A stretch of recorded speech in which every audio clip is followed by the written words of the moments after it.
সকলোলৈ আন্তৰিক শুভেচ্ছা আৰু ধন্যবাদ জনাই আৰম্ভ কৰি ওলাইছোঁ স্বৰচিত কবিতা আবৃত্তি। কবিতাৰ শিৰোনাম গৰাখহনীয়া। শুনিব কোনে কৰুণ বিননি, কোনে বুজিব বিষাদৰ আৰ্তনাদ।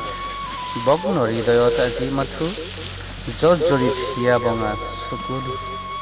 কি নাছিল জীৱনত অজস্ৰ সম্পত্তিৰ গৰাকী, হৃদয় বৰপুৰ ৰঙীন সপোন, সাঁচি ৰখাই বুকু আহাৰ থৈলা। জীৱনৰ অনেক মাদকতাই যেন সঘনে উপচি পৰিছিল, কিন্তু আজি ওলো সৰ্বহাৰা।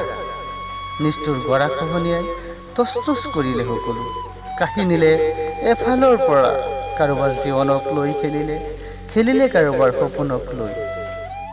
অগৰি বগ্ন স্বপ্নৰ গৰাকী যে ওলোক, হৃদয়ৰ অতল তলত আশাবোৰ সাঁচি যি আছে কোনোমতে নমৰি। দিবনে অকণমান সঁহাৰি কোনোবাই? ধন্যবাদ।